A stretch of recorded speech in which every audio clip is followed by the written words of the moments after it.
First time ನಾನು ದೇವರಲ್ಲಿ complaint ಮಾಡಿದ್ದು ಒಂದೇ ಒಂದು ಸಲ, ಅಪ್ಪು ಸರ್ನ ನಾವು ಕಳ್ಕೊಂಡಾಗ. ಎರಡನೇ ಸಲ ನಾನು ಕಂಪ್ಲೇಂಟ್ ಮಾಡಿದ್ದು ದೇವ್ರ ಹತ್ರ, ಅಣ್ಣಂಗೆ ಇತ್ತೀಚೆಗೆ ಆರೋಗ್ಯದಲ್ಲಿ ಏರುಪೇರಾದಾಗ. ಸರ್, ಈ ವ್ಯಕ್ತಿ ಒಬ್ರ ಬಗ್ಗೆನೂ ಅವರು ಕೆಟ್ಟದಾಗ ಮಾತಾಡಿ ನಾವು ನೋಡೇ ಇಲ್ಲ. ಎಲ್ಲರನ್ನೂ ಹೊಗಳ್ತಾರೆ, ತಮಾಷೆ ಮಾಡ್ತಾರೆ, ಟೀಸ್ ಮಾಡ್ತಾರೆ, ಅವ್ರನ್ನ ಅಪ್ಕೊತಾರೆ, ಇವ್ರನ್ನ ತಪ್ಕೋತಾರೆ. ಅಷ್ಟು ನಗ್ನಗ್ತಾ ಅಷ್ಟು ಸಂತೋಷವಾಗಿರುವಾಗ ಕೂಡ ಮಧ್ಯದಲ್ಲಿ ಆ ರೀತಿ ಒಂದು ಚಾಲೆಂಜ್ ಬರುತ್ತೆ ಅಣ್ಣ. ಆ್ಯಂಡ್ ಬ್ಯಾಕ್ ಟು ಬ್ಯಾಕ್ ಅಣ್ಣ, ನಿಮ್ಮ ಜೀವನದಲ್ಲಿ ಅಪ್ಪು ಸರ್ ಇನ್ಸಿಡೆಂಟ್ ಆಗಿರ್ಬೋದು ಅಥವಾ ನಿಮ್ಮ ಹೆಲ್ತಲ್ಲಿ ಆದಂಥ ಇನ್ಸಿಡೆಂಟ್ ಆಗಿರ್ಬೋದು, ಎಲ್ಲವನ್ನ ನೀವು ನಗ್ನಗ್ತಾನೇ ತಳ್ಕೊಂಡು ಮುಂದೆ ಹೋಗ್ತಿರಲ್ಲ ಅಣ್ಣ. ಆ ಶಕ್ತಿ, ಆ ಧೈರ್ಯ ಅದು ಹೆಂಗೆ ಬರುತ್ತೆ? ಅವ್ರು ಕಣ್ಣೀರು ಹಾಕಿದಾಗ ಸರ್, ಇದು ನಾನು ಐ ಥಿಂಕ್ ರಾಜಿಗೆ ಫೋನ್ ಮಾಡಿ ಹೇಳಿದ್ದೆ ಸರ್, ನಾವು ಕ್ಯಾರವನಲ್ಲಿದ್ವಿ. ಅಣ್ಣಂಗೆ ಗೊತ್ತಾಗೋಕ್ಕಿಂತ ಮುಂಚೆ ಅಕ್ಕ ನನಗೆ ಮತ್ತು ವರುಣಂಗೆ ಹೇಳಿದರು, ಫಸ್ಟ್ ಆಫ್ ಆಲ್ ಆ ಭಾರ ಇಟ್ಕೊಂಡು ಅಣ್ಣನ ನೋಡೋದೇ ಆಗಲ್ಲ ನಮಗೆ. ಒಂದು ವಾರ ಎರಡು ಸ್ಕೆಡ್ಯೂಲ್ ಆದಮೇಲೆ ಅಣ್ಣನಿಗೆ ಗೊತ್ತಾಗುತ್ತೆ. ಕ್ಯಾರವನಲ್ಲಿ ಅಣ್ಣ ಮಗು ಥರ ಹತ್ತಿದ್ದು ನಾನು ಲೈಫಲ್ಲೇ ಮರೆಯಲ್ಲ ಅಣ್ಣ.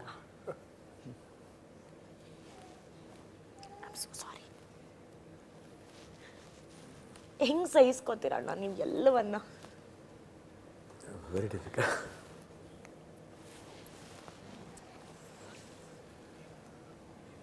ಏನೋ ಅನಿಸುತ್ತೆ, ಎಲ್ಲರಿಗೂ ಬರುತ್ತೆ, ನಮಗೂ ಬರೋದಿಲ್ಲ, ಅದೇನು ಇದಿಲ್ಲ. ಬಟ್ ಯಾಕೆ ಏನು ಅದು ಹುಡ್ಕೋಕ್ಕೆ ಆಗಲ್ಲ. ರೀಸನ್ ಏನು, ಇದರಿಂದ ಏನೋ ಮಿಸ್ಟೇಕ್ ಆಗಿರುತ್ತೆ ಅದು. ಬಟ್ ಏನಂದರೆ ಏನಾಗ್ಬೋದು, ಆಮೇಲೆ ನಮಗೆ ತಕ್ಷಣ ಜ್ಞಾಪಕ ಬರೋದು ಅದು. ಇವಾಗ ಅಂದ ತಕ್ಷಣ ಇದು ಏನಾಗ್ಬೋದು next, what is my next step ಏನು? ಓಕೆ, ಟ್ರೀಟ್ಮೆಂಟ್ ಇದೆ, ಟ್ರೀಟ್ಮೆಂಟ್ ಬಿಟ್ಟು what are we are going to make ಅಂದರೆ ಶೋ ಮಾಡ್ತಾಯಿದ್ದೀವಿ, ಆ್ಯಂಡ್ ಫಿಲ್ಮ್ ಇದೆ, ಗೀತಾ ಇದ್ದಾರೆ, ಮಕ್ಕಳಿದ್ದಾರೆ, ರೆಸ್ಪಾನ್ಸಿಬಿಲಿಟಿ. ಸ್ವಲ್ಪ ಒಂದು ವೇಳೆ ಏನಾದರೂ ಏನು ಮಾಡೋದಪ್ಪ ಅನ್ನೋದೇ ಒಂದು ಭಯ. ಜೊತೆಲಿ ಏನೂ ಆಗಲ್ಲ ಅಂತಲೂ ಒಂದು ಧೈರ್ಯ ಇದೆ. ಬಟ್ ಎರಡನ್ನೂ ಮ್ಯಾನ್ಪ್ಲೇಟ್ ಮಾಡ್ಕೊಂಡು ಹೋಗ್ತಾ ಇರಬೇಕು. ಬಟ್ ನೀವೆಲ್ಲ ಇದ್ರಿ, ಎಲ್ಲರೂ, ಎವ್ರಿಬಡಿ ವಾಸ್ ದೇರ್. ಅಲ್ಲ ಅಣ್ಣ, ಅದು ನೀವು ಹೇಳಿದ್ದು ರಾಜ್. ನಾವು ಆ್ಯಕ್ಚುಲಿ ಅಣ್ಣನ ಹತ್ರ ಮಾತಾಡಬೇಕಾದ್ರೆ ಅಲ್ಲಿ DKD ಸೆಟ್ಟಲ್ಲೇ ಮ್ಯಾಮ್ ಕೂಡ ಇದ್ದರು. ಅಣ್ಣ ಹೇಳಿದ್ರು, ಇಲ್ಲ ಇದನ್ನು ನಾವು ಒಂದು ಪ್ರೆಸ್ ಮೀಟ್ ಮಾಡಿಬಿಟ್ಟು ಅಭಿಮಾನಿಗಳಿಗೋಸ್ಕರ ಇದನ್ನು ನಾವು ಹೇಳೋಣ ಅಂತ ಹೇಳಿ. ನಾವು ಅಣ್ಣನ ಹತ್ರ ರಿಕ್ವೆಸ್ಟ್ ಮಾಡಿದ್ವಿ, ಅಣ್ಣ ಬೇಡ ಇದೆಲ್ಲ ಹೇಳೋದು ಯಾಕೆ. ಅಣ್ಣ ಹೇಳಿದ್ರು, ಅದು ಹೆಂಗಮ್ಮ, ನನ್ನ ಕರ್ತವ್ಯ, ನನ್ನನ್ನು ಬೆಳೆಸಿರುವಂಥ ಅಭಿಮಾನಿಗಳಿಗೆ ಗೊತ್ತಾಗಬೇಕು ಅಂತೇಳಿ. ಆ ಕ್ಷಣ ಕೂಡ ಆ ಅಭಿಮಾನಿಗಳ ಬಗ್ಗೆ ಯೋಚನೆ ಮಾಡಿದಂಥ, ನಾನು ಓಪನ್ ಆಗಿ ಹೇಳ್ತೀನಿ, ಏಕೈಕ ನಟ ಯಾರಾದರೂ ಇದ್ದರೆ ಅದು ಶಿವಣ್ಣ ಮಾತ್ರ. He could have easily chosen to go get operated, ಅದನ್ನ ಮುಗಿಸ್ಕೊಂಡು ಸೈಲೆಂಟಾಗಿ ಆರಾಮಾಗಿ ಬರ್ಬೋದಿತ್ತು. ಅಭಿಮಾನಿ ದೇವರುಗಳು ಅಂತ ಅವರ ತಂದೆ ಕರೆದಿದ್ದನ್ನು ಪಾಲಿಸ್ತಾ ಇರುವಂಥ ವ್ಯಕ್ತಿ. ನಾವು ಕಷ್ಟ ಬಂದಾಗ ಯಾರ ಹತ್ರ ಹೋಗ್ತೀವಿ ಸರ್? ದೇವ್ರ ಹತ್ರನೇ ಹೋಗ್ತೀವಲ್ಲ. ಅವರು ಕೂಡ ದೇವ್ರ ಹತ್ರನೇ ಮೊರೆ ಹೋಗಿದ್ದು. ನೀವು ಹೋದ್ಮೇಲೆ ಎಷ್ಟು ಲಕ್ಷ ಜನ ಅಣ್ಣ ನಿಮ್ಮ ಹೆಸರಲ್ಲಿ ಪೂಜೆ ಮಾಡಿದ್ದಾರೆ, ಉಪವಾಸ ಮಾಡಿದ್ದಾರೆ, ವ್ರತಗಳು ಮಾಡಿದ್ದಾರೆ. ಆ ದೇವ್ರು ನಿಮ್ಮ ಕೈ ಬಿಡಲಿಲ್ಲ ಅಣ್ಣ. ಅದೇ ಹೇಳಿದೆ, ಸಪೋರ್ಟ್ ಹಂಗಿರ್ಬೇಕಾರೆ ನಾವು. ಆಮೇಲೆ ಬಟ್ ಮನುಷ್ಯರಲ್ಲಿ ಸಹಜ ಅದು, ಏನಾಗ್ಬೋದು ಅನ್ನೋ ಒಂದು ಭಯ ಅದು. ಆಮೇಲೆ ನನಗೆ ಅನ್ಕೊಂಡಿದ್ದು ಹೇಳಿದೆ, ಎಲ್ಲದನ್ನೂ ಹೇಳ್ತೀವಿ, ಪಿಕ್ಚರ್ ನೋಡಿ ನಮ್ಮದು ಸಪೋರ್ಟ್ ಮಾಡಿ ಎಲ್ಲ. ಇದು ಮಾತ್ರ ಯಾಕೆ ಮುಚ್ಚಿಡ್ತೀವಿ? ಒಂದು ವೇಳೆ ನಾವು ಹೇಳಿಲ್ಲ, ಹೆಚ್ಚು ಕಡಿಮೆ ಆಗೋಯ್ತು, ಯಾರನ್ನ ಬ್ಲೇಮ್ ಮಾಡ್ತಾರೆ? ನೋಡಪ್ಪ ಏನೋ ಇತ್ತು ಏನೋ, ಯಾತಕ್ಕೆ ಅದಕ್ಕೆ ನಾವು ಆನ್ಸರ್ಬಲ್ ಆಗಿರಬೇಕು? ಇರೋದು ಓಪನ್ ಆಗಿರೋಣ. ಅವ್ರು ಎಷ್ಟು ಓಪನ್ ಆಗಿರ್ತಾರೆ ನಮಗೆ, ನಾವು ಓಪನ್ ಆಗಿರೋಣ ಬಿಡಿ, ಅಷ್ಟೇ.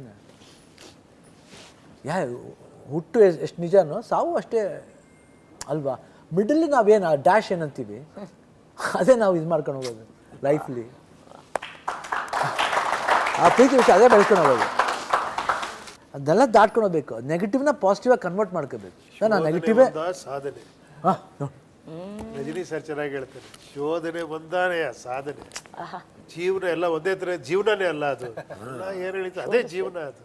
ಸರ್, ಅವ್ರು ಹೇಳಿದ್ರು ಆ 45 ಟೈಮಲ್ಲಿ, ಆ ಕ್ಲೈಮ್ಯಾಕ್ಸ್ ಟೈಮಲ್ಲೇ ಅಣ್ಣ ಆ್ಯಕ್ಚುಲಿ ಅಲ್ಲಿ ಹೋಗಬೇಕಾಗಿತ್ತು, ಆ ಶೂಟಿಂಗ್ ಮುಗಿಸಿ. ಇನ್ಫ್ಯಾಕ್ಟ್ ಅರ್ಜುನ್ ಸರು ಪ್ರತಿದಿನ ಪಾಪ ಹೇಳ್ಕೊಳ್ಳೋರು, ಮೇಡಮ್ ನನಗೆ ನನ್ನ ಬಗ್ಗೆನೇ ಒಂಥರ ಬೇಜಾರಾಗ್ತದೆ, ಅಣ್ಣನ ನಾನು ತುಂಬ ಟಾರ್ಚರ್ ಮಾಡ್ತಿದ್ದೀನೋ ಏನೋ ಅಂತೇಳಿ.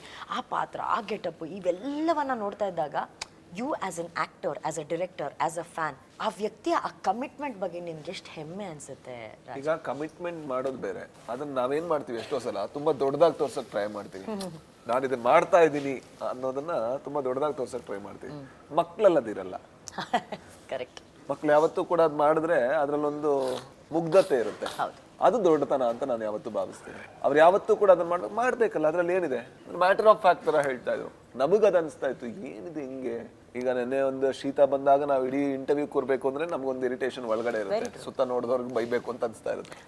ಬಟ್ ಅಂತಹ ವಿಷಯದಲ್ಲಿ ಅದೇ ರೀತಿ ಅಂದ್ರೆ ಈಗ ಅವ್ರ ಒಳಗಡೆ ಏನಾಗ್ತಿತ್ತು ಅಂತ ನಾವ್ ಯಾವತ್ತೂ ನೋಡಕ್ಕೆ ಆಗ್ಲಿಲ್ಲ, ಅವ್ರು ತೋರ್ಸ್ಕೊಡ್ಲಿಲ್ಲ. ಯಾಕೆಂದ್ರೆ ಅವ್ರು ತೋರ್ಸ್ಕೊಟ್ರೆ ನಮಗೆಲ್ಲಿ ಭಯ ಆಗುತ್ತೋ ಅನ್ನೋ ತರ.